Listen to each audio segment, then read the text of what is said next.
అందరికీ నమస్కారం. గౌరవనీయులు సోదరుడు ప్రభుత్వ మాజీ విప్ చెన్నూరు మాజీ శాసనసభ్యులు తమ్ముడు బాల్క సుమన్ గారు, గౌరవనీయులు ఈరోజు మరి గతంలో జిల్లా పరిషత్ ఉమ్మడి ఆదిలాబాద్ జిల్లాకి ఆ జిల్లా పరిషత్కి ఉపాధ్యక్షుడిగా పనిచేసి మళ్ళీ ఈరోజు తిరిగి కేసీఆర్ గారి నాయకత్వంలోనే తెలంగాణ ముందుకు పోతుందని చెప్పి ఆలోచన చేసి మరి గులాబీ కండువా కప్పుకున్న పెద్దలు గౌరవనీయులు శ్రీ మూల రాజిరెడ్డి గారు, తమ్ముడు శ్రీ గెల్లు శ్రీనివాస్ యాదవ్ గారు మన విద్యార్థి విభాగం రాష్ట్ర అధ్యక్షుడు, అట్లాగే సోదరులు అలీపురం వెంకటేశ్వర రెడ్డి గారు, వారితో పాటు వేదికపై ఆసీనులైన శ్రీమతి విజయారెడ్డి గారు, మైదం రవి గారు, కిషోర్ గౌడ్ గారు, ఇంకా చాలామంది మిత్రులు ఉన్నారు. వారందరికీ రాజా రమేష్ గారు, అట్లాగే మన సంపత్ గారు, ఇంకా పేరు పేరున ఎవరెవరి పేర్లు చెప్పలేదో వాళ్ళు ఎవరు ఏమనుకోవద్దని చెప్పి ముందే కోరుతూ, కొద్దిగా నాకు కూడా సిరిసిల్లలో ఈరోజు ఒక మార్కండే జాతర ఉన్నది, యాత్ర ఉన్నది, కాబట్టి అక్కడ పోయేది ఉండే. నిజానికి ఇప్పుడు 4:30కే అక్కడ ఉండేది ఉండే, కానీ కేవలం చెన్నూరు మీద అట్లాగే తమ్ముడు సుమన్ మీద ఉన్న అభిమానంతోనే ఒక 2-2.5 గంటలు ఆలస్యమైన మరి మీకోసమే ఇక్కడ ఉన్నాను. అక్కడ నన్ను తిట్టుకుంటూ ఉంటారు ఇప్పుడు సిరిసిల్లలో, కాబట్టి ఎక్కువసేపు ఉండకపోతే ఏమనుకోవద్దని కోరుతూ, పెద్దగా చెప్పేదేం లేదు, కేవలం ఒక 4 విషయాలు. ఒకటి, మీకు తెలుసు అధికారం ఎవరికి శాశ్వతం కాదు. ఎప్పుడో ఒకప్పుడు అందరం అధికారం నుంచి జరగాల్సిందే, అలా తప్పేం లేదు. జీవితమే శాశ్వతం కాదు, అధికారం అనేది అందులో కొంత భాగం మాత్రమే. కాబట్టి మనం శాశ్వతమని ఎన్నడూ అనుకోలేదు. ఎన్నడూ 10 ఏళ్ళు పనిచేసినా కేసీఆర్ గారు ముఖ్యమంత్రిగా ప్రజలకు మంచి చేసే పని చేసిండు తప్ప చెడు చేసే పని మాత్రం కేసీఆర్ గారు చేయలేదు. ఇవాళ అందుకే ప్రజలు రాష్ట్ర వ్యాప్తంగా ఎక్కడైనా సరే, పల్లె అయినా పట్టణమైనా కేసీఆర్ గారిని గుర్తు చేసుకుంటూ ఉన్నారు. అయ్యో తప్పు జరిగిపోయింది, మోసపోయినాము, కాంగ్రెస్ చెప్పిన మోసపు మాటలు నమ్మినాము. ఇప్పుడు తమ్ముడు చదువుతూ ఉంటే నేను మనసులో నవ్వుకుంటా ఉన్నా. ఎందుకంటే వివేక్ గారు ఇప్పుడు మంత్రిగా ఉన్నారు, వారు చెప్పినారు చెన్నూరులో ఇక్కడ పరిశ్రమ పెట్టి 40-45 వేల మందికి ఉద్యోగాలు ఇస్తా అని చెప్పినాడు. ఇవాళ నేను చెప్తున్నా, రాసి పెట్టుకోండి, ఇంకో 3 ఏళ్ళు ఉంది కదా వివేక్ గారికి, 45,000 కాదు 400 ఉద్యోగాలు కూడా ఇవ్వడు. రాసి పెట్టుకోండి మీరు. మోసం ఎట్లుంటుందంటే ఒక అట్లుంటుంది. మోసం ఎట్లుంటుందంటే మనోళ్ళు నమ్మినరు, కేసీఆర్ ₹1,00,000 ఇస్తుండు కదా, నేను తులం బంగారం ఇస్తా అన్నాడు. దాని మీదకి వెళ్ళి మనోళ్ళు ఏమనుకున్నారు, నిజంగానే ఇస్తాడేమో అనుకున్నాడు. మేము చెప్పినాం, నేను కూడా చెన్నూరుకు వచ్చిన ప్రచారానికి, అమ్మ వీళ్ళు మెడల పుసలతాడెత్తుకపోయే బ్యాచ్, వీళ్ళు బంగారం ఇయ్యరని చెప్పిన. అప్పుడు ఎందుకో ఆ మాయలో పడ్డరు. స్కూటీలు ఇస్తారట, తులం బంగారం ఇస్తారట, ముసలోళ్ళకి 2 ఇంట్లు ఉంటే 2కి పెన్షన్ ఇస్తారట, అది కూడా 4,000 ఇస్తారట, రైతులకు 15,000 ఇస్తారట, అవి కూడా 100 రోజులనే ఇస్తారట అని చెప్పి ఈస్ట్మన్ కలర్లో ఏదైతే సినిమా చూపెట్టినరో 100 రోజుల్లోనే 6 గ్యారంటీలు. అన్నిటికన్నా నవ్వొచ్చేది ఏంటంటే ఆయన ఉన్నాడు పెద్ద మనిషి, డిప్యూటీ సీఎం బట్టి విక్రమార్క గారు. ఆయన ఎంత అందంగా చెప్పిండంటే, ఎంత సిన్సియర్గా చెప్పిండంటే, మీరు చూడాలి ఆ వీడియో. ఇట్లా పట్టుకొని కార్డు పట్టుకొని, ఈ కార్డు చూడండి, జాగ్రత్తగా పెట్టుకోండి, ఒక 100 రోజులు జాగ్రత్తగా పెట్టుకుంటే దాని తర్వాత మీకు బ్రహ్మాండంగా ఈ స్కీమ్లో ఈ చాలా ముఖ్యమైన కార్డు ఇది, ఈ ముఖ్యమైన కార్డును మీరు జాగ్రత్తగా పెట్టుకోండి, 100 రోజులు అన్నీ చాలా అవుతాయి అని చెప్పి ఇంత బాగా చెప్పిండంటే, నిజంగా యాక్టింగ్ చూస్తే కమల్ హాసన్ కూడా అడ్డం పడాలి. గా లెవెల్లో చెప్పిండు, జాగ్రత్తగా పెట్టుకోండి అన్నాడు. మరి ఇప్పుడు ఎక్కడ పెట్టుకోవాలని అర్థమవుతలేదు కార్డు ఎవలకు. 2 ఏళ్ళు అయిపోయాయి, ఏడ పెట్టుకోమంటారు కార్డు ఇప్పుడు? 6 గ్యారంటీలు, ఓ బాండ్లు, అఫిడవిట్లు, అన్ని కథలు చెప్పి, అడ్డగోలు మాటలు చెప్పి, పచ్చి అబద్ధాలు చెప్పి ఇలా గద్దెనెక్కిండ్రు. గద్దెనెక్కినాక నడపస్తలేదు, ఏం చేయాలనో అర్థమవుతలేదు. వాళ్ళకి తెలిసింది ఒకటి, పదవులు కాపాడుకోవడానికి కాంగ్రెస్ వాళ్ళకి తెలిసింది ఏంటంటే ఢిల్లీకి సంచులు మోస్తారు గంతే. ఇక్కడున్న వాళ్ళకి ఏమి ఇయ్యరు, తెలంగాణ ప్రజలకు మన్ను కూడా ఇయ్యరు. కానీ ఢిల్లీకి మాత్రం ముఖ్యమంత్రి గారు 62 సార్లు వేయండు. ఇప్పటికీ 62 సార్లు ఎందుకు పోతాడు? మన కోసమో రాష్ట్రం కోసమో కాదు, పోయేది కేవలం సంచులు మోసుకపోవాలి, జీ హుజూర్ అనాలి, సల్యూట్ కొట్టాలి, నా పోస్టు జర దండం పెడతా, ఇంకో 4 రోజులు ఉంచు, నీకింత నాకింత అని మాట్లాడుకోవాలి, ఆడ మూట పెట్టాలి, దండం పెట్టాలి, రావాలి, అమ్మాయి అనుకుంటా. ఇది ముందే చెప్పినాం. ఇది కూడా మనం ఢిల్లీ పార్టీలకు మన జుట్టిస్తే తెలంగాణ ఆగమవుతుంది, మన జుట్టు అలా చేతులు పెడితే తెలంగాణ ఆగమవుతుంది. కాంగ్రెస్ వాడైనా బీజేపీ అయినా, ఒకటి సంచులు మోసేటోడు, ఇంకోటి చెప్పులు మోసేటోడు, పెద్ద తేడా ఏం లేదు. ఒకళ్ళేమో సంచులు మోసే పార్టీ, ఇంకోటేమో చెప్పులు మోసే పార్టీ. అమిత్ షా రాగానే చెప్పులు ఎక్కడ ఇప్పుతారా అని తిరుగుతున్నాడు ఒక ఆయన వెనక. ఎవరో మీకు ఎరికన్నా నేను చెప్పా, ఎరికే కదా, ఎరికే కాకపోతే మరి సుమన్కి చెప్పి వీడియో పంపిస్తాం, మీకు చూసుకోరు. ఒకటేమో సంచులు మోసే పార్టీ, ఇంకొకటేమో చెప్పులు మోసే పార్టీ. ఇంకా ఎంత అందంగా చెప్తారంటే కాంగ్రెస్ వాళ్ళు ఎలక్షన్ల ముంగట, గ్యారంటీల గురించి చెప్తుంటే, స్కీముల గురించి చెప్తుంటే మనోళ్ళు అసలు ఎక్కడోళ్ళు అక్కడ మైమరిచిపోయినరు. బాబా ఎంత అందంగా చెప్తున్నారు. ఇన్ని వస్తాయా? విద్యా భరోసా కార్డు ఇస్తాం, మీ పిల్లగానికి ఇక ఫీజు రీయింబర్స్మెంట్ బాధనే లేదు, ఒక్కొక్కరికి 5 లక్షల కార్డు మీ చేతుల్లోనే ఉంటుంది, ఫీజు గురించి డోకలేదన్నారు. ఇలా ఫీజు రీయింబర్స్మెంటే 12,500 కోట్లు బాకీ పడ్డారు, కాలేజీలు మూతపడే పరిస్థితి వచ్చింది. ఈరోజు కథ అది, వాస్తవం ఇది. నా విజ్ఞప్తి దయచేసి మీ అందరితోని, సరే ఇంకా నాకు తెలుసు 3 ఏళ్ళు ఇంకా ప్రభుత్వం ఉన్నది, అలా ఆఖరి సంవత్సరం ఎలక్షన్ అనుకోండి, ఉన్నది 2 ఏళ్ళే. మరి ఇలా రాజిరెడ్డి గారు వారితో పాటు మీరందరూ కూడా నిర్ణయం తీసుకున్నారు, ఇక ఈ కాంగ్రెస్ పార్టీతో అయ్యేది లేదు పోయేది లేదు, ఊదు గాలది పీరి లేవది, వీళ్ళని నమ్ముకుంటే కుక్కతోక పట్టుకుని గోదావరి ఇదినట్టే, సప్పుడేక మళ్ళీ కేసీఆర్తో పోదామని చెప్పి మీరందరూ వచ్చినారు. మీ అందరికీ స్వాగతం సుస్వాగతం. అది ఒక్క ముఖ్యమైన మాట, మీరు కోల్ బెల్ట్ నుంచి వచ్చిండ్రు, కోల్ బెల్ట్ నుంచి వచ్చిన మీకు ఈ విషయం ముఖ్యంగా చెప్పాలి. కాంగ్రెస్ వాళ్ళు ఎలక్షన్ల ముందేమో స్కీములు అన్నారు, ఇలా చేస్తున్నది మాత్రం మొత్తం స్కాములే. ఆ స్కామ్లో నిన్న పెద్ద స్కామ్ బయటపడ్డది, మీరు చూసే ఉంటారు. సింగరేణిలో ఇదివరకెన్నడూ లేనంత పెద్ద ఎత్తున దోపిడీ జరుగుతూ ఉన్నది. కేసీఆర్ గారు ఉన్నప్పుడు సింగరేణిని లాభాల బాట పట్టించి నష్టాల నుంచి గట్టెక్కించి కార్మికులను కడుపులో పెట్టుకొని కార్మికులకు 10 హామీలు ఇస్తే 9 హామీలు నిలబెట్టుకున్నాం. 90% మనం వారికి పూర్తి చేసి కార్మికుల కడుపు నింపే ప్రయత్నం మనం చేసినాం. కానీ వీళ్ళేం చేస్తున్నారండి, సింగరేణిలో కొత్త నిబంధనలు. గతంలో మన ప్రభుత్వం ఉన్నప్పుడు 9.5 ఏళ్ళు సింగరేణిలో ఏదైనా టెండర్ వస్తే ఎవరన్నా రావచ్చు, ఎక్కడి నుంచి దేశంలో ఎక్కడి నుంచైనా రావచ్చు, టెండర్ వేసుకోవచ్చు. ఆడ కోట్ చేసిన అమౌంట్ ఏదైతే ఉంటుందో దానికంటే తక్కువకే పోయింది. 100 రూపాయలంటే 80 రూపాయలకే నేను చేస్తా అని చెప్పి పోటీలు పడ్డారు. వచ్చిన వాళ్ళు పోటీలు పడి మైనస్ టెండర్లు వేసి ఆ రోజు పనిచేసిండ్రు. కానీ కాంగ్రెస్ రాగానే ఒక కొత్త నిబంధన పెట్టిండ్రు, ఏమని, సైట్ విజిట్ సర్టిఫికేట్ అట. అంటే ఏమిటిది, ఇప్పుడు నువ్వు ఉదాహరణకు నువ్వు చెన్నూరులో ఉన్నావు, ఇక్కడెక్కడో మహబూబ్ నగర్లో ఒక పని పడ్డది. నిజానికైతే ఏంది, 1,00,000 రూపాయలు దాటితే ఏ టెండర్ అయినా కూడా ఈ టెండర్, ఎలక్ట్రానిక్ టెండర్, అంటే ఎక్కడ కూర్చున్న వాళ్ళైనా ఎక్కడైనా టెండర్ వేసుకోవచ్చు. వాస్తవానికి చిన్న కాంట్రాక్టర్ అయినా పెద్ద కాంట్రాక్టర్ అయినా ఎక్కడున్నాడైనా కంప్యూటర్లో కోవడే కొట్టుడే, గీడ పని ఉన్నదంటే ఈ రేటుకు నేను చేస్తాను కొట్టుడే. కానీ సింగరేణిలో కాంగ్రెస్ రాగానే కొత్త నిబంధన పెట్టిండ్రు, ఏమని, నువ్వు మా దగ్గర బొగ్గుబాయిలో మా చెన్నూరులో మా మందమరిలో పనిచేయాలనుకో, నువ్వు రావాలి, మొదలు వచ్చి మమ్మల్ని కలవాలి, కలిసి సైట్ చూడాలి, చూసినట్టు నేను సర్టిఫికేట్ నీకు ఇవ్వాలి, ఇస్తేనే నువ్వు టెండర్లో పాల్గొనొచ్చు అని కాళ్ళల్లో కట్టబెట్టే స్కీమ్ పెట్టిరు. ఎందుకు పెట్టిరు ఇది, ఆయన వస్తాడు కదా, వచ్చినోడు రాగానే ఆయన పుట్టుమచ్చలు ఎక్కడున్నాయి, ఆయన పుట్టు పూర్వోత్తరాలు ఏంది, ఆయన ఏ కులము ఏం గోత్రము ఎన్ని పైసలు ఉన్నాయి మనకి ఎన్ని ఇస్తాడు ఇవన్నీ రాసుకున్నారు. రాసుకొని ముఖ్యమంత్రి బామ్మర్దున్నాడు ఒక ఆయన సుజన్ రెడ్డి అని, ఆయన ఫోన్ చేయాలి సీదా, నువ్వు ఎట్లెత్తావా టెండరు, మేము ఇక్కడ అందరం కలిసి కూర్చున్నాం, 4-5 మాట్లాడుకున్నాం, ఇగో నువ్వు వేయద్దు అని బెదిరిస్తాడు. ఆయన వినలేదనుకో అవతల ఫోన్లో, వినకపోతే ఏం చేస్తారు, సింగరేణి నువ్వు వచ్చినట్టు అసలు సర్టిఫికేట్ అయ్యాడు, నువ్వు సైట్ మీదకి వచ్చినట్టు సర్టిఫికేట్ అయ్యాడు, సర్టిఫికేట్ లేకపోతే ఇక ముంగటి కాళ్ళకి అడ్డం పెట్టినట్టే కదా, పోనే రాదు ముంగటికి, నువ్వు బటన్ ఒత్తరాదు, టెండర్ వేయరాదు. గట్ల పెట్టి ఇదివరకు మైనస్లో పోయే టెండర్లను ఇవాళ వీళ్ళు ఒక్కొక్క టెండర్ను 6,000 కోట్లను మంచిగా పుట్నాలు బఠానీలు వంచుకున్నట్టు తలా ఒకటి అందులో ఫస్ట్ మొదటి కాంట్రాక్ట్ వచ్చిందే ముఖ్యమంత్రి బామ్మర్ది సుజన్ రెడ్డి గారి కంపెనీకి 250 కోట్లు వాళ్ళు తీసుకున్నారు. అట్లా వరుసగా గత 2 సంవత్సరాలుగా ఎన్నికల ముందు స్కీములు ఇప్పుడు స్కాములు అన్నట్టు సింగరేణిని కొల్లగొడుతున్నది కాంగ్రెస్ ప్రభుత్వం. ఇదంతా బయటకు ఎట్లా వచ్చిందంటే మనం బయట పెట్టలే, మీడియా బయట పెట్టలే, వాళ్ళే వాటాల కోసం అనుకొని ఆయన దొంగలు నిన్న బయటపడ్డారు. ఎట్లా బయటపడ్డారు, ఏమైందట అంటే అక్కడెక్కడో ఒరిస్సాలో ఏదో బ్లాక్ ఉందట, కోల్ బ్లాక్, ఆ బ్లాక్ 9 అట. ఆ 9 బ్లాక్ కోసం ముఖ్యమంత్రి ఉప ముఖ్యమంత్రి ఇద్దరు మంచిగా కేకును కోసుకున్నారట. కోసుకుంటే ఇంకో 3వ మంత్రి ఆయన పేరైంది వెంకటరెడ్డి వచ్చి, అగో మీ ఇద్దరే తింటారా కేకు, నాకు కూడా ఒక ముఖ్యరా అని వెంకటరెడ్డి అడిగినాడు. వెంకటరెడ్డి అడిగితే, అగో నువ్వెట్లా అడుగుతావా నువ్వు అని చెప్పి ఆయన మీద ఉప ముఖ్యమంత్రి గారికి దగ్గరగా ఉండే ఛానల్లో ఒక స్టోరీ వేసిరు, ఈయన లంగ పనులు చేస్తుండు, దొంగ పనులు చేస్తుండే, ఏదో పనులు చేస్తుండని స్టోరీ వేసిరు.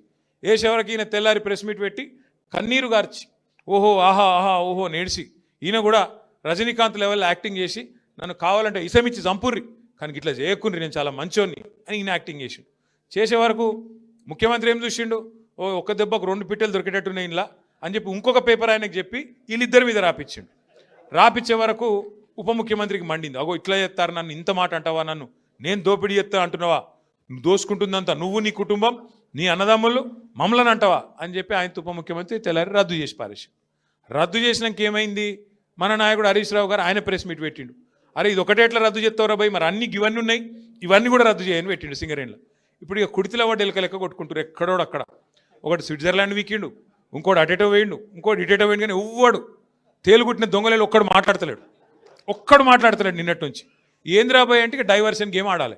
అక్కడ అట్లా మాట్లాడగానే దొరికిరుగా దొంగలు, ఇక వెంటనే నోటీస్, నడు హరీష్ రావు నువ్వు పోలీసుల ముంగట కూర్చో. దేనికి రాబాయి కూర్చున్నాడు అంటే 2 ఏళ్ళకి అదేదో కార్తీక దీపం సీరియల్ ఉంటుంది, దాని లెక్క నడుతుంది కథ. అది ఒడవది తెగది, రోజు ఒకటే కథ ధారావాహిక. Phone tapping. ఏం ట్యాపింగు, ఎవంది ట్యాపింగు, ఎక్కడ ట్యాపింగ్, ఏం ట్యాపింగ్. రేవంత్ రెడ్డి అనే లుచ్చగాడు గతంలో మన ఎమ్మెల్యేలను కొన్నప్పుడు కాదు, ఆయన తిట్టాలని తిడతలే నేను. ఇప్పుడు నువ్వు లుచ్చ పని చేస్తే లుచ్చగాడే అంటారు. నువ్వు మా ఎమ్మెల్యేలను కొనుక్కుంటా 50 లక్షల రూపాయలతో దొరికిపోయిన దొంగవు. మరి నీ ఫోన్ ఏమన్నా చూసిరేమో, నాకేమెరక ఎవరికేమెరక, మంత్రులకు. పోలీసు వాళ్ళ పని పోలీసు వాళ్ళు చేస్తారు, దొంగలు ఎవడు పట్టుకుంటాడే పోలీసు వాళ్ళు చేస్తే పని వాళ్ళు చేస్తారు. మధ్యలో మాకేం సంబంధం, ఎవరికి సంబంధం. లుచ్చ పని చేస్తే పట్టుకొని లోపలేస్తారా ఎరా. మరి అదేదో పెద్ద స్వాతంత్ర పోరాటానికి పోయినట్టు నన్ను జైల్లో దోమలు గుర్తుండే ఎరికేనా అని మాకు అసెంబ్లీలో చెప్తుంది. మరి జైల్లో దోమలు కాకపోతే ఏముంటాయి, దోమలు బల్లులు ఉంటాయి. ఈయనకు దోమలు బల్లులు కాదు, ఈయనకు తొండల పిచ్చున్నది బాగా. నా డౌట్ అయితే వీళ్ళ నాయన కూడా చిన్నప్పుడు వీళ్ళ తమ్మునికి ఏమో కొండలరెడ్డి అని పెట్టిండు, వీని పేరు తొండలరెడ్డి అని పెట్టిండు. అందుకే మీరు చూడుర్రి మాట్లాడితే, అరే నువ్వు గవర్నమెంట్లో ప్రభుత్వాధినేతవు, ముఖ్యమంత్రివి, పనిచేయరా అయ్యా అంటే నీ లాగుల తొండలు ఇడుస్తా. నువ్వు గట్టిగా అడిగినావు, ఏమైనా నెలకు 2,500 ఏడవా నీ మహిళలకు ఇస్తా అంటివి కదా, ఆడోళ్ళకి ఇస్తా అంటివి కదా అంటే నీ గుడ్లు వీకి గోటిలాడతా. రైతులకు రుణమాఫీ చేయకపోతే ఏమయ్యా అంటే నీ మెడల పేగులు వేసుకుంటా. ఇక ఈ సిపాయి ఇప్పుడు హార్వర్డ్ పోతున్నాడు, హార్వర్డ్ పోయి ఆడేం చేస్తాడు, వాళ్ళకు కూడా నేర్పించేస్తాడో ఏం పాడు ఇవన్నీ.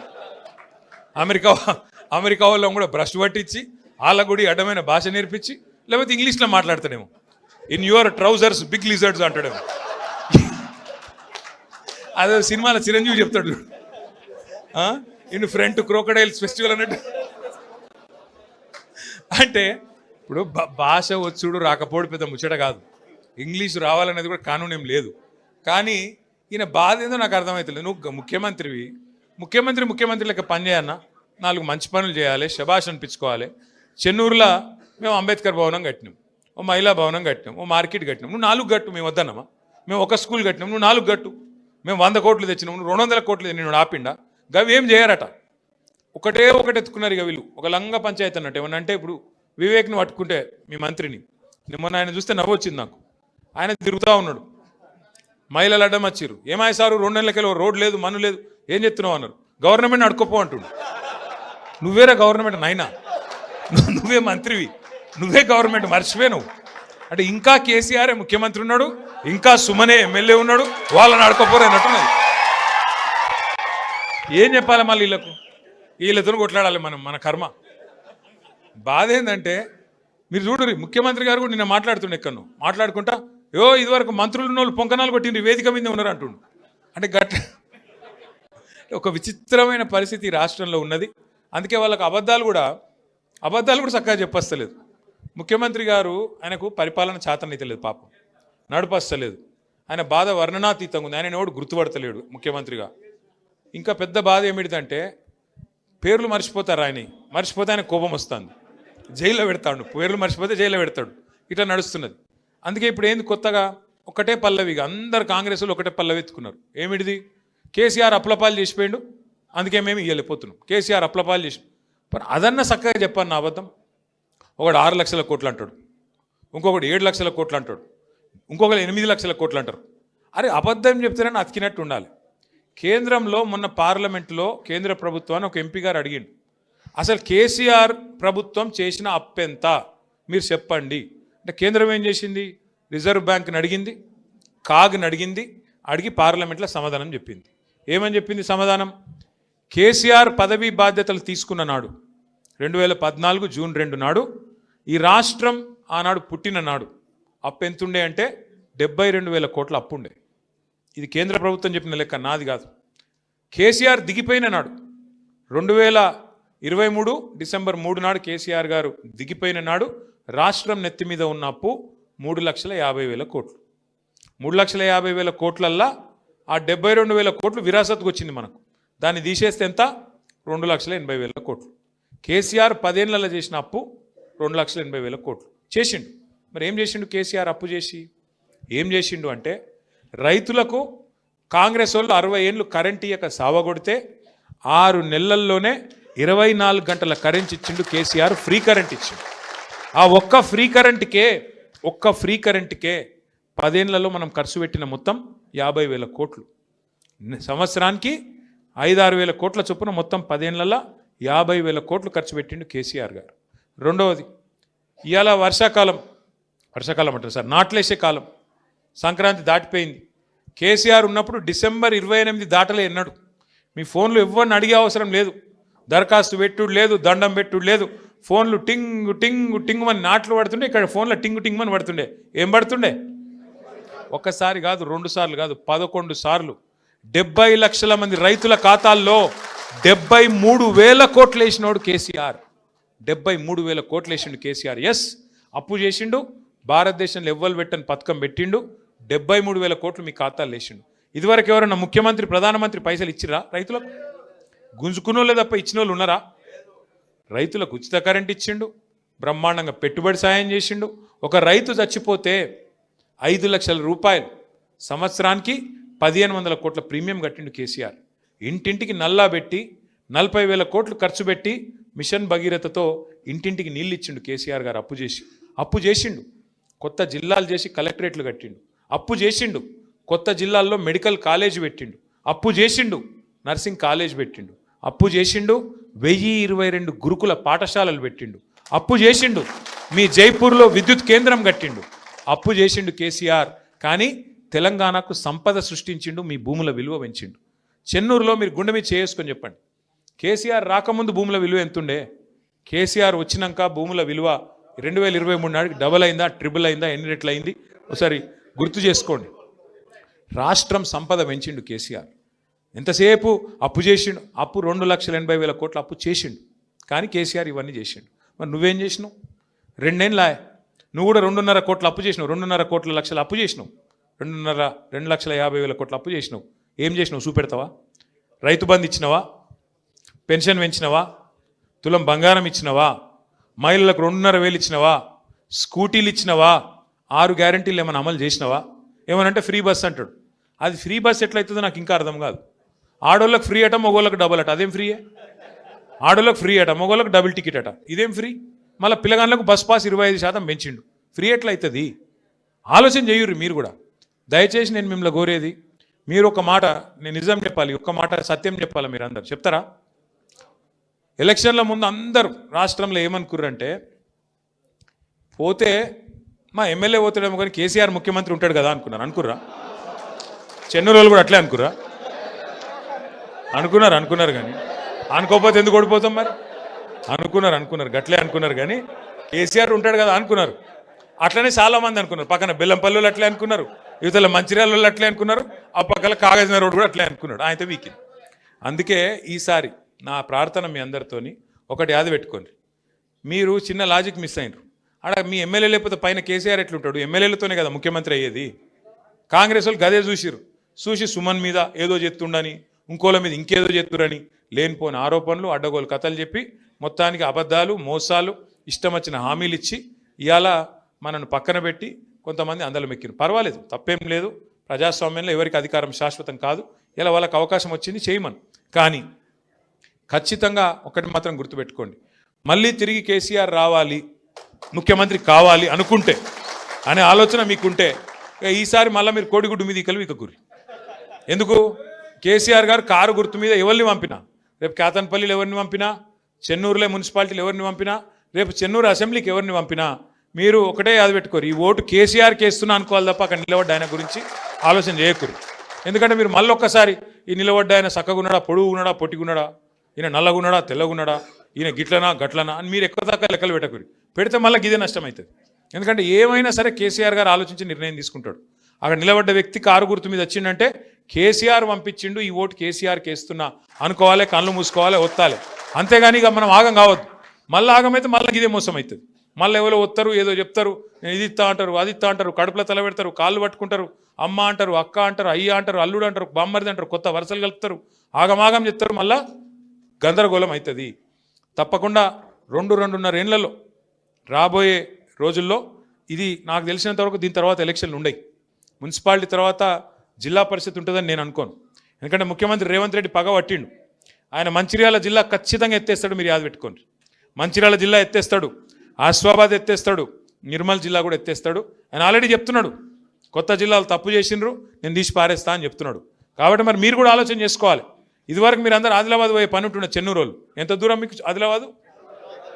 200 కిలోమీటర్లు. ఇప్పుడు మంచిర్యాల ఎంత దూరం? 30 కిలోమీటర్లు, 20 కిలోమీటర్లు. మరి మీరు ఆలోచన చేసుకోండి. మీరు మళ్ళొక్కసారి కాంగ్రెస్ కోటేసి 200 కిలోమీటర్లు పోతారా, లేదా ఇప్పుడు మంచిగా కొత్తగా మంచిర్యాల షాందార్గా కొన్ని రాష్ట్రాలలో సెక్రటేరియట్లు కూడా ఉండే, అట్లా అంత బ్రహ్మాండంగా కలెక్టరేట్ కట్టించిన కేసీఆర్ గారు కోటేస్తారా? మీరే నిర్ణయం తీసుకోండి.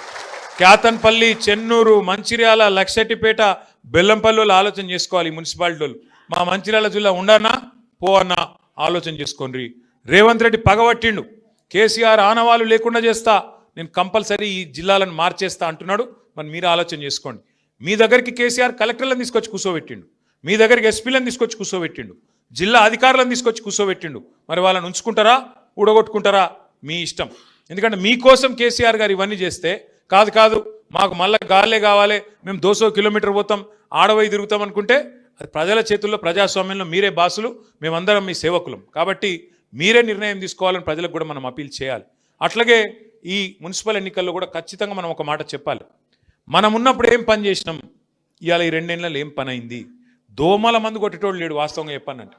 ఆఖరికి పెద్ద పెద్ద పనులు ఇచ్చిపెట్టుర్రి, దోమల మందు కొట్టేటోడే దిక్కులేడు. ఇవాళ బుగ్గలు ఎలుగుతలేవు ఊళ్ళల్లో, పట్టణాలలో కానీ పల్లెల్లో కానీ బుగ్గలు మార్చేటోడు దిక్కులేడు. అట్లాంటి పరిస్థితి వచ్చింది ఇవాళ కాంగ్రెస్ వచ్చినాక. కాబట్టి దయచేసి మీ అందరినీ కోరేది, ముఖ్యంగా ఇక్కడ నుంచి గ్రామాల నుంచి వచ్చేసిన సోదరులు కూడా ఉన్నారు, మున్సిపాలిటీ నుంచి వచ్చిన సోదరులు కూడా ఉన్నారు, పట్టణాల నుంచి. మీతో నా ప్రార్థన, గ్రామాల సోదరులు ఎవరైతే మన పంచాయతీ ఎన్నికల్లో బాగా కొట్లాడినరో వారికి అభినందనలు చెప్తూ, వారందరూ కూడా తప్పకుండా మరి మున్సిపాలిటీలో కూడా మీరు ఇన్ఛార్జ్గా సుమన్ గారు వేసుకుంటారు. మిమ్మల్ని అందరినీ వార్డుల వారీగా, డివిజన్ల వారీగా వేసుకుంటారు. వారి నాయకత్వంలో మీరందరూ కూడా ఎక్కడి వారు అక్కడ, మా ఎలక్షన్ అయిపోయింది అన్నట్టు కాకుండా మీరు కూడా కొద్దిగా ఎఫర్ట్ పెట్టాలని చెప్పి కూడా కోరుతూ, మళ్ళొక్కసారి మీ అందరికీ నా రిక్వెస్ట్, రాజన్నకు ప్రత్యేకంగా జర ఆగమాగ మురుకుతున్నాయి అనుకోకుండా, ఎందుకంటే నాకు పోయే వరకు ఇంకా 7 అవుతుంది, ఆడ ఇప్పటికే ర్యాలీ స్టార్ట్ అయింది. కాబట్టి మీరు అందరు పర్మిషన్ ఇవ్వాలని కోరుతూ, మరి మీరు కూడా ఇంకా భోజనం లేదు నాకు తెలుసు, 4:30 అవుతుంది, జర అందరు భోజనం చేసిరా, అందరికి భోజనాలు కూడా ఏర్పాటు చేసినారు. మళ్ళొకసారి పేరున అందరికి నమస్కారం. జై తెలంగాణ. షేర్ చేయండి, లైక్ చేయండి, సబ్స్క్రైబ్ చేయండి. మరిన్ని వీడియోల కోసం బెల్ సింబల్ పై క్లిక్ చేయండి.